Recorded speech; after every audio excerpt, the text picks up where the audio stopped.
Constantine, a Hellblazer podcast.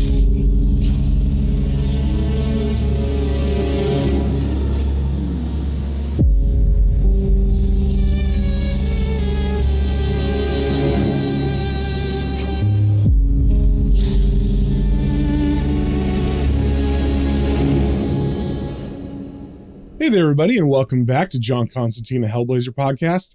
Today, we are reading issue number 122, and just a little catch-up on what's been going on. In the last issue, we saw John and Danny going to her house for Thanksgiving in America. So they traveled all the way from England to go there. And while they were traveling, there was definitely some weird things happening. It seemed like maybe some people were getting possessed on the airplane, and there was some kind of orange smoke coming out of their mouths as they were watching the television. And then two of the passengers had a big fight about O.J. Simpson, which seemed kind of weird that people would be fighting about that. And then once they arrived in America, John has been seeing flashes of the first of the fallen, who has changed his appearance a bit. He's now made himself look black, and he has dreadlocks, but he has the same eyes and smile, so you can tell it's him. So John is aware that he's skulking around, but he hasn't said anything to Danny, and Danny's unaware of all of this. And finally, when they get to her house, John is introduced to her family. First, they meet the grandfather who's sitting out on the porch. Then we meet her mother. Then we meet a couple of her brothers and cousins, I think. Her cousin is named Terrell, and he has a white wife. And then her three younger brothers walked in the house, and they had broken arms and a broken leg. So something happened to them, but we're not sure exactly what. Although the mom said it was from ziplining or something like that with a hose. And we also met her Uncle Fred, because most of the time John was hanging out in the living room with him because, he doesn't like to be hanging around the family. He feels kind of awkward. And apparently Fred is narcoleptic, so he was just asleep in his lazy boy chair in front of the TV. And then later that night, when everybody was asleep, John came down because he woke up from a nightmare, and he went to have a smoke outside, and he noted that Fred was now awake watching TV, and as he was sitting and smoking outside, he heard the commercials on the TV suddenly say his name, and when he came in, we saw the first of the fallen was in the room with Uncle Fred, and Fred had that orange smoke coming out of his mouth, so it looked like he was possessed. And that is where we left off, with Uncle Fred being threatened by the first of the fallen. Oh, and there was one other thing that happened in this comic. It was at the very beginning. We saw a man sitting in a chair. We have no context for what's going on in this little part of the comic, but we saw a man sitting in a chair alone, listening to a message play over and over as he put a gun to his head and clicked back the hammer. And then we got some flashbacks from this man that showed him and his girlfriend in a car, and he was driving, and there was some sort of accident where some pipes on the vehicle in front of them went through their windshield, and she died. And I believe that catches us up on everything. So first things first, with issue 122, we got the cover. It's a pretty interesting one, especially for Hellblazer. John is down on the ground in what looks like a wrestling ring, and there is a man standing above him in tights, but we can't see the upper half of the man, just his legs. They're very muscular, of course, and they're like American flag tights. And then we see in the corner is the first of the fallen, and it looks like he is the ring announcer, and it looks like he's either counting or he's saying something about John being on the ground. And we can also see on the cover that this is written by Paul Jenkins with art by Warren Pleece. And we start off on the first page, back with the man who is sitting alone in the room. And we see this time he is not alone. He is laying down on a couch, resting his head on a woman's knees, and he's saying, "It wasn't my fault." And then the woman says, "Tell me what happened from the beginning." And as we go into another flashback of his, he says, "Well, we'd had such a lovely day, you see." And then we see the young version of Gavin and his girlfriend or wife named Pam, who we know from the last flashback is dead now. And they're walking down the street holding hands and looking at each other. And Gavin continues saying, "It was about 10 years ago. We were out quite early that day, browsing through Covent Garden. It was an awfully blustery morning. We used it as an excuse to do a bit of snuggling on the sly.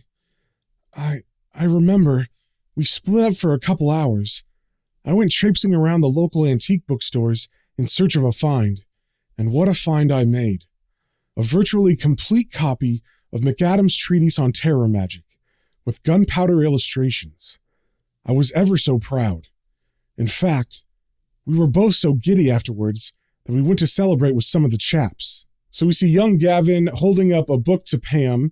Then we see them in the pub, and they're getting their photo taken with John Constantine and Chaz, who are the chaps that he mentioned. Then we see John sitting with Pam and Gavin is showing him the book, and Gavin saying, "And there the little bugger was, Connors, sitting out in the open with a price tag of 50p. And as John admires the book, he says, "You lucky bastard. Listen, you interested in a spot of hell and damnation later tonight, Gav? Only I'm tracking down one of the Luciferge." And Gavin smiles and he pulls Pam tight and he says, "Sorry, old man, can't. Got some research to do later on. Wouldn't do to let the old filly down, you know?" And as John hands him back the book, he says, "All right. Take it easy on the book, all right? I'd like to get a shufty in before you two stick all the bleeding pages together." And as Gavin takes the book, he says, "Wouldn't dream of it, old boy." Then we see everybody leaving the bar and Gavin and Pam getting in the faded car, and Gavin narrates, "After that, we stayed for about an hour, made our excuses and left for home. And then we get a panel of the pipe going through the window and smashing through Pam's head, so we see pretty much everything.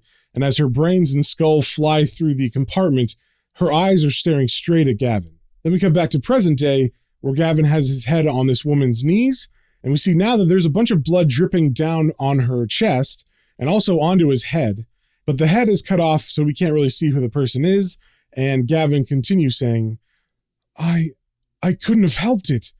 You must believe me. It wasn't my fault." And then we get a zoomed out panel where we can finally see who the woman is, and as you might have suspected, it is Pam, and she still has the hole in her head, and that is what all the blood is coming from. And as he's speaking, she is caressing Gavin's head, and she says to him, saying that it's not his fault, "I know." Then we turn the page and we cut away from that scene, and we're back where we left off in Danny's house with the first of the fallen using the TV remote, which he's using to, I guess, channel his powers towards Uncle Fred, who he is levitating in the center of the room. And of course, the room is swirling with this orange smoke or energy, which we saw happening in the last issue too. And we see on this page that the name of this issue is Up the Down Staircase Part 2. So as John stares at Uncle Fred hovering, his narration says, "They say if a dog bites you once, blame the dog. If it bites you twice, blame yourself. If it bites you again, get rid of the bastard. If only it were that easy." Then we see John run up to the first and he puts a finger in his face and he says, "You utter wanker.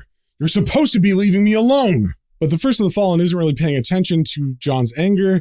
He's actually yawning. And then the orange energy kind of disappears, and all of a sudden the body of Uncle Fred falls to the ground, and the first looks at the remote and says, "You know, I think the batteries are dead." And John says, "Just get to the point." And the first replies, "Look, it's a bit difficult to explain. I'll show you if you like." And then he points the remote at John, and he clicks a button and orange energy shoots out. And as John is engulfed by it, the first of the fallen says, "Mind you, don't shit yourself though." And then we see John and the first appear in what looks like a Western. And the first says, "Wait, that's not right." And then he changes the channel and we see an Errol Flynn movie and we see a sword fight happening.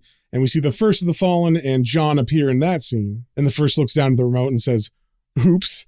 And then he pushes the channel button again. And then John and the first appear in the middle of a wrestling ring. And the first says, "Ah, that's more like it." Then a microphone comes down from the middle of the ring. And the first of the fallen steps up to it and says, "Ladies and gentlemen, introducing in the left corner, the Baron of Bullshit, the Sultan of Scam, weighing a few more pounds than he probably should, John Constantine."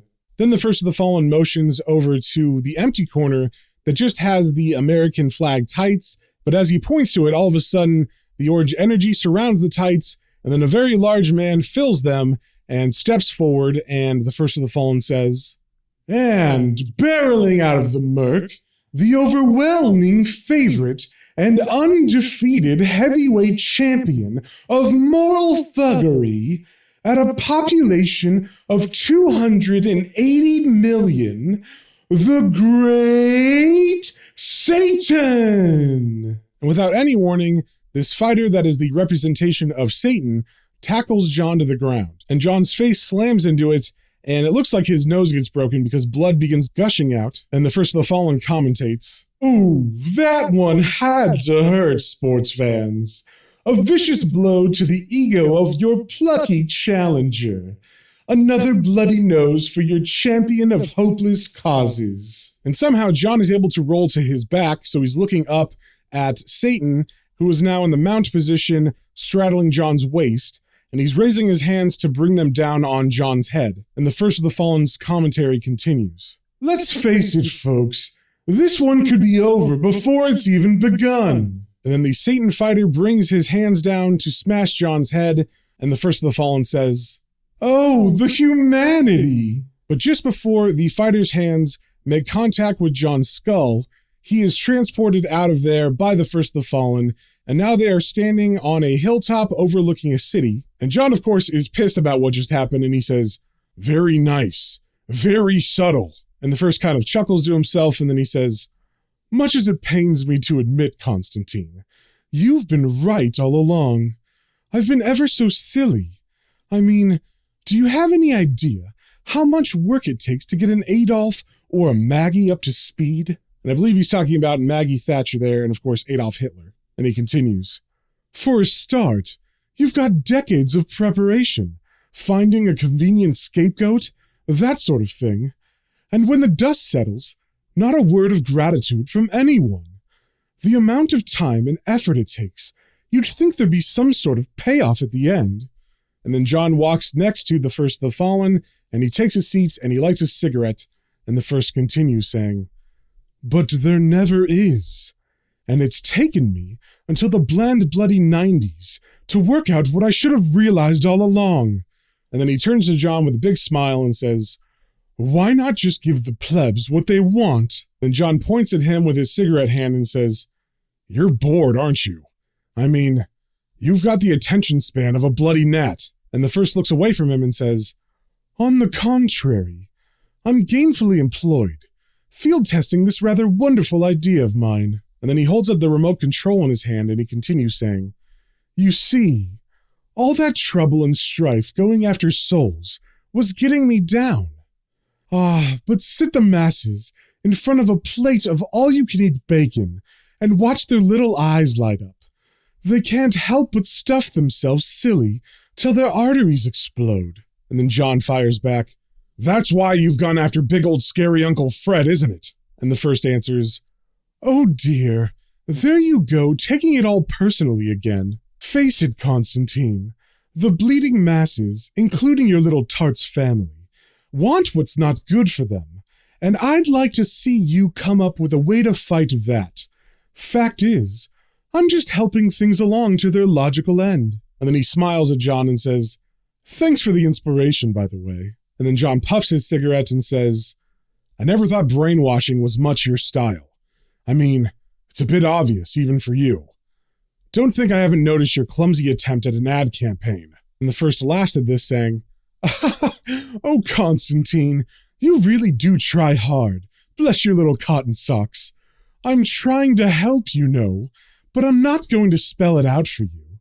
It isn't my ad campaign. The truth of the matter is far more diabolical than you could possibly conceive." And then he points the remote at John and he clicks it, and orange energy once again envelops John, and the First continues saying, "But I'll give you one little pointer in the right direction if you like. A simple quiz. What is a quiz?" With that, John is teleported back in front of the TV next to Uncle Fred, who's back in his chair, and as John gets his bearings, he turns and sees Uncle Fred sitting in the chair, rubbing his head, and he asks John, "Is it time for Jeopardy?" Then we turn the page and we get some flashes of advertisements on things. We see a bus driving on an interstate, and on the side of it, it says, "You need it." Then we cut to a couple people standing on a sidewalk, and one of them is wearing a jacket that has the word "it" on the back of it. Then we cut to an award show where we see two people walking off stage, and I think the award show is the porn awards because the guy is holding what looks like a golden penis as he walks off the stage. And we also see the shirt that he's wearing has in big bold letters the word "it" on it. And then in the last panel, we see a family of 4 sitting in front of a TV, slovenly stuffing their faces with whatever fast food they got that night for dinner. And over these panels, the narration says, "It's full to the brim with all those important catchphrases. It's come out of the city, carried on a subliminal wind. It's celebrity endorsed, hidden in the glitz.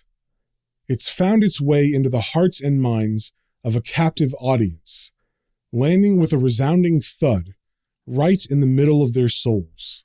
Then we turn the page and we cut to Danny and John in a diner, and right next to John, there's a man reading a newspaper, and there's an advertisement page that is facing John, and we see those big letters that spell out "it." And we see John is eyeing that advertisement because he knows something's up. And Danny is saying to him, "So, Mom likes you." And because John was looking at that advertisement, he did not hear what she said, and he goes, "Hmm?" And she repeats slowly so that he'll get it this time, "My mother likes you. Not sure why." And as John puts on his trench coat, he says sarcastically, "'Cause I'm such a good listener, probably." Then they go outside the diner and it's pouring rain. And as John lights a cigarette, Danny says, "Well, come on, babe. It's not like you melt into the woodwork. I mean, I know you got stuff on your mind, but how about throwing me the occasional bone?" And as they walk together in the rain, John says, "Fair enough, love. But don't forget, you asked." And then he pauses for a second and he asks, "You know what a quiz is?" Because obviously he's been trying to figure out the riddle that the First of the Fallen asked him. And Danny answers him angrily because he's not really into the conversation that she's trying to have. So she says annoyed, "A shitload of points in Scrabble?" And John says back, "You're in a good mood, I see. What's the problem?" And she answers, "It's family, John. I'm not sure you'd understand." And then she reaches over and grabs John's cigarette out of his hands, and she continues saying, "I don't know. Maybe I just got a rose-tinted picture of the world. It's just, everyone's so uptight. Like, I thought they'd be all happy to see me, but they're too busy with their own bullshit. I guess I just need a break for an afternoon. I thought maybe, been a long while since I went skiing. I thought I might persuade you." And John cuts her off as he looks at her with shock and says, "You what? You must be bloody joking. Skiing.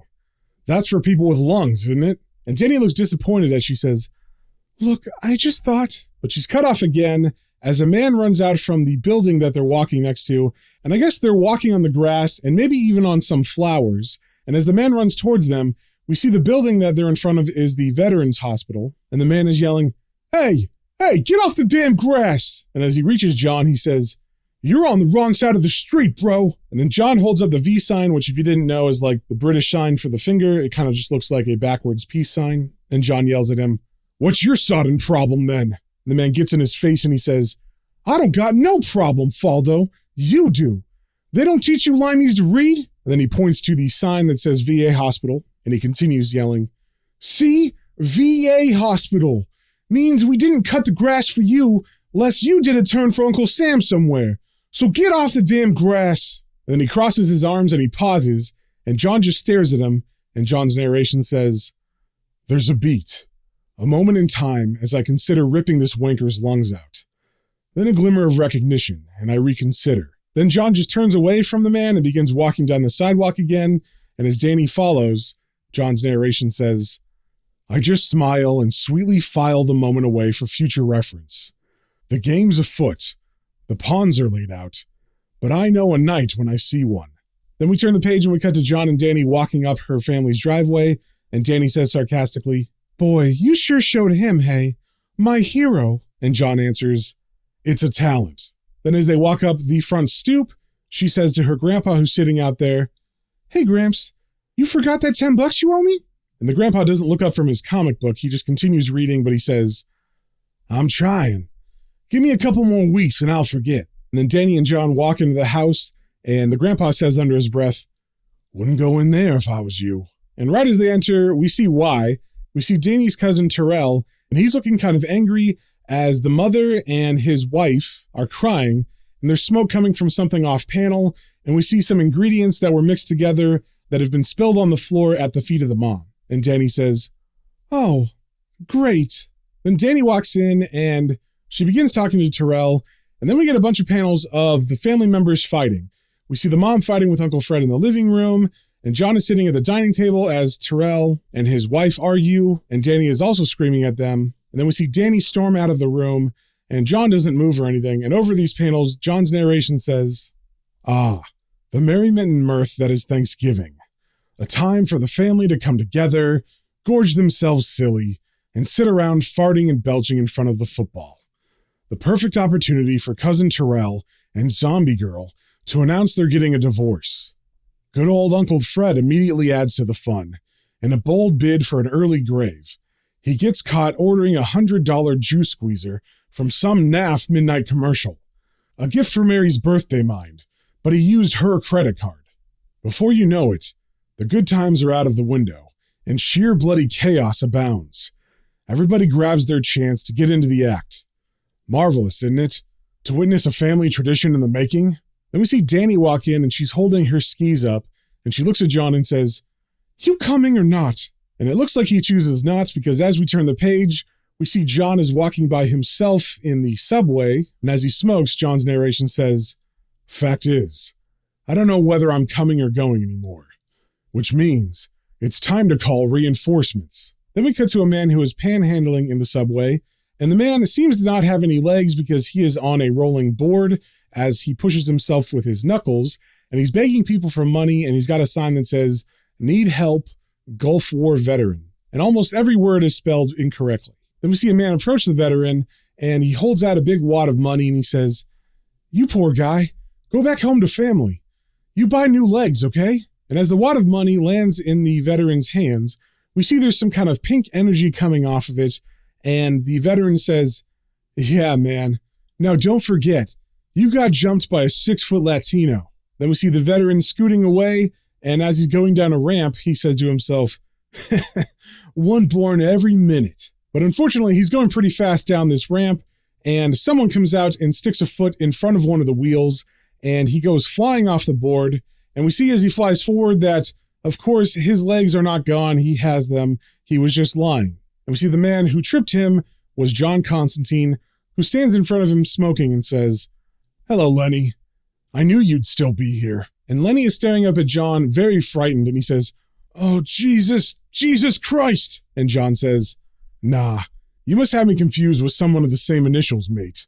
Still nickel and diming it, I see." Then we get a flashback of John and Lenny and another man doing some kind of magic in a room, and it looks like it goes very bad for Lenny because his hands are engulfed in some kind of energies, and it looks like demons are swirling around him, and he's screaming out in fear. And John's narration says, "Too bad.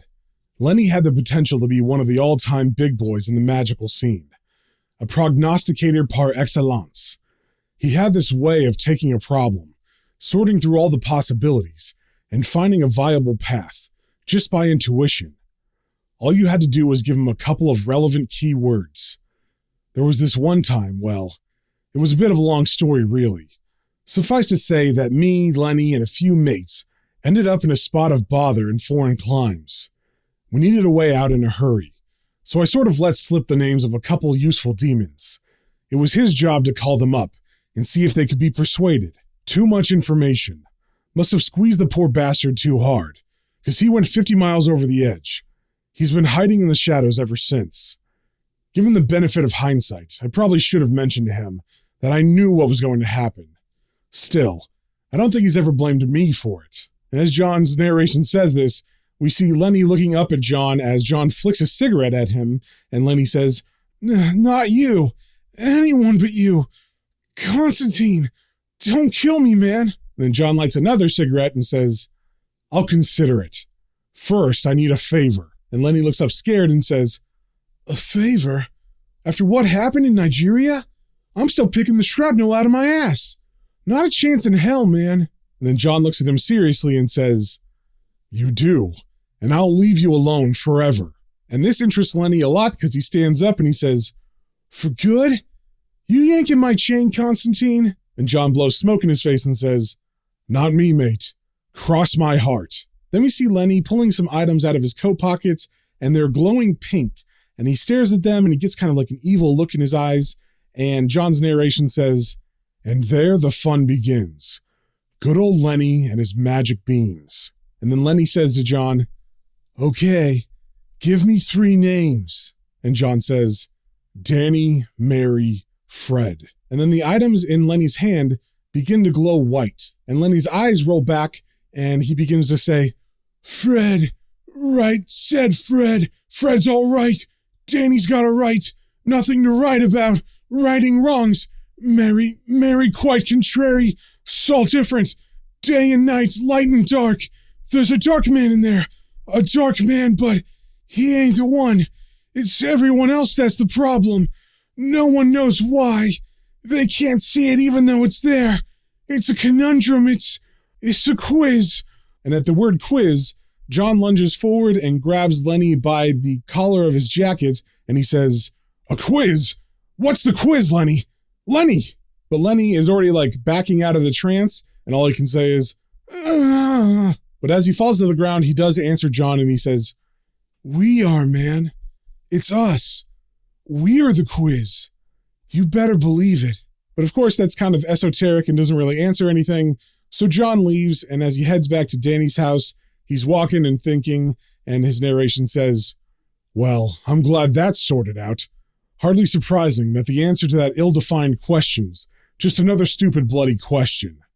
Not that I haven't been through it before, mind. Difference is, I can already tell that the solution to this particular problem would have Machiavelli by his nether eyebrow." And as John walks up Danny's family's driveway and onto the porch, he notices that Grandpa is not in his normal seat out there. And as he pushes through the front door, he jokingly says, "Oi, oi, anyone about? I brought us all back a mugger." But then once the door fully opens, he sees he's walking into a family argument yet again, and he says under his breath, "Right, lovely." And we see the grandpa is yelling at the youngest, I believe, of Danny's 3 brothers, and he's saying, "You ain't from no ghetto, boy. Why you want to act that way? Why can't you just hide your titty books under the bed like other kids your age, huh?" And I believe that the brother that he's yelling at is named Ethan. So Ethan yells back, "Step off it, old man.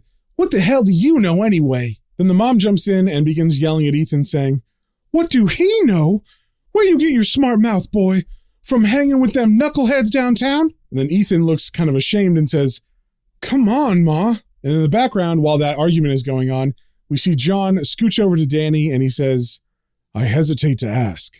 And Danny replies, "Mom went in to clean the twins' room this afternoon and found that box under Ethan's bed. They claim they got it from Kyle." And we get a shot of the box at the feet of the family, and it looks like an Air Jordan shoe box, but instead of the Air Jordan logo, it has the bold letters of the word "it" on it, and inside we see a semi-automatic handgun. Then we cut back to the argument that's going on, and we see Terrell, who's their older cousin, go up to Ethan and say, "Hoo boy, you really got your swerve on now." And then Ethan pokes him in the chest and says, "Since when are you the expert on what's right and wrong? You can't even keep your bitch in check." Then we cut back to John, who's watching intently, and his narration says, "One inflammatory remark blends into another, but the combatants have no idea what's really going on. I, on the other hand, do. It's trouble with a capital T, influenced by a curious design of garish packaging." Then we cut back to Terrell and Ethan's argument, and Terrell is yelling at him, "You little pussy, you ain't got the nuts to handle that shooter anyhow." And Ethan fires back, "Least I got nuts." And then he calls him the N-word, which I'm not going to say. And then in extreme anger, Terrell slaps Ethan across the face and yells, "Punk!" And Ethan nearly loses his balance, and if you remember, I believe he is injured as well. I think one of his arms is broken, but his glasses fly off his face, and we see John's narration says, "It's the writing on the wall." Then we see Ethan recovering from that slap, and now Eldrick, his twin brother, comes into the mix and begins yelling back at Terrell, "Step to me? You best come correct." And then Kyle, the third brother, jumps in and says, "Yo, chill." But as he says this, in the background, we see the box with the gun is sitting on the floor next to Ethan, and Ethan grabs the gun and he yells at Terrell, "Say I can't shoot, boy? How about I show you, motherfucker?" And then he pulls the trigger and the gun goes off. And that, my friends, is the end of the issue. So if you guys have any comments, questions, or suggestions, you can email me at planestrains and comicbooks, all one word, @gmail.com. And we will see you on the next one.